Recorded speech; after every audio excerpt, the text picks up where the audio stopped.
مساء الخير على أجمل متابعين في الدنيا، يا رب تكونوا بألف خير. بقالي فترة كده يا جماعة بيجيلي أسئلة على الكبة اللي أنا كنت عاملة لكم عنها ريفيو من فترة. الكبة دي جايباها من زمان جدا، من ساعة ما فتحت القناة. أديلها فترة معايا بتاع 4 5 سنين.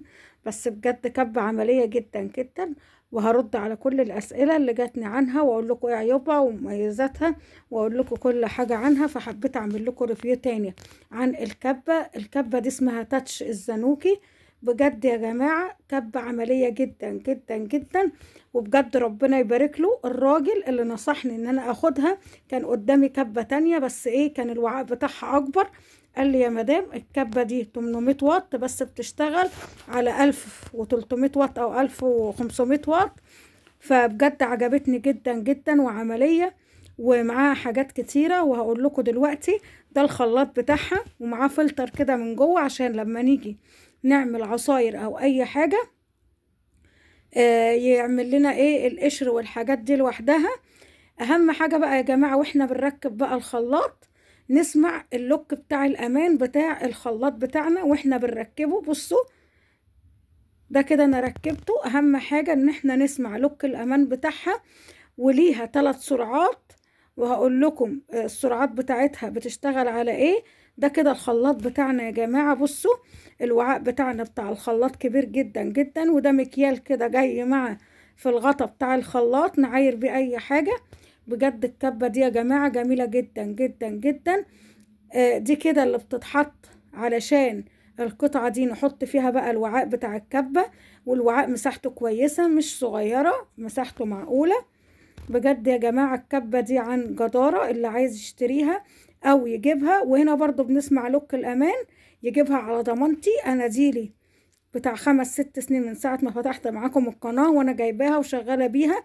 بتفرم بقى توم بصل كفتة، اي حاجة بقى انتوا عايزينها الكبة دي بتعملها، وللخضروات ولكل حاجة وللسلطة والكلام ده كله.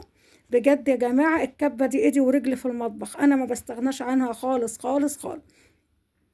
ده كده الغطا بتاعها من فوق، وليه غطا بيشتغل لو حبينا بقى نزود مثلا ايه خضار، اي حاجة احنا بنعصرها مثلا او الكلام ده كله. وعملية جدا جدا لما بنيجي نعمل بقى الخضار بتاع القلقاس اللي هو السلق والحاجات دي او الملوخية. بتعمل الحاجات دي بتفرمها جميلة جدا. البصل الثوم الحاجات الكفتة بقى وكده.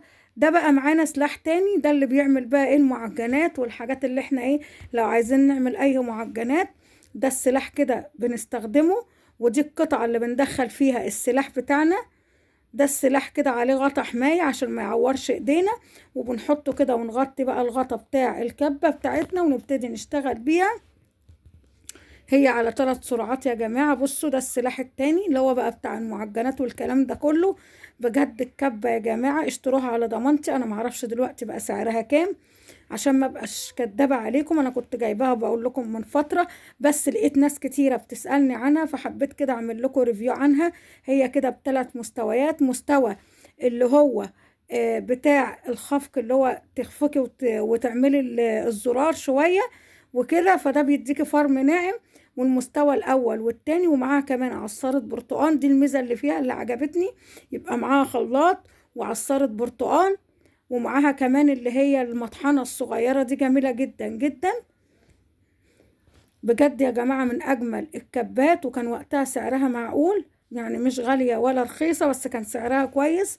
أنا مش عارفة دلوقتي بقى سعرها كام، بس بجد عملية جدا جدا جدا. وطبعا ربنا يبارك له اللي باعها لي، لما قال لي خدي دي يا مدام على ضمانتي إن دي عملية جدا. وفعلا طلعت عملية. دي بقى بتاع البرتقان. بصوا برضو بتسمعوا صوت الأمان من فوق، وتحطوا بقى البرتقانة تقطعوها نصين، ونبتدي نعمل عليها البرتقان بالطريقة دي كده يا جماعة. بجد كبة جميلة جدا جدا، وفيها كل الحاجات بقى اللي انتي بتحتاجيها في مطبخك. دي اسمها تاتش الزانوكي. بجد من اجمل الكبات اللي انا جبتها. انا جبت قبل كده كبة اسمها مونوليكس، بس كانت صغيرة طبعا، فكانت بتاخد كميات اقل يعني. فانا حبيت بقى اجيب دي بتاخد كميات اكتر، وبجد عملية جدا جدا جدا. وايدي ورجلي في المطبخ يا جماعة. ما تنسوش بقى اللايك والشير والاشتراك في القناة وتفعيل زرار الجرس للكل، عشان كل ما انزل فيديو تتفرجوا عليه. انا حبيت اعمل لكم ريفيو تاني لان في ناس كتيرة كانت بتسألني عليها، وعملية ولا لأ، وايه الحاجات اللي عملية فيها. طبعا دي كده بتاع خفق البيض، بنحطها كده ونضرب بيها البيض لضرب بقى البيض والحاجات دي والحاجات اللي احنا بقى عايزين نعملها. بصوا، وبنحط بقى ونشغل. فبجد الكبة دي عملية جدا جدا.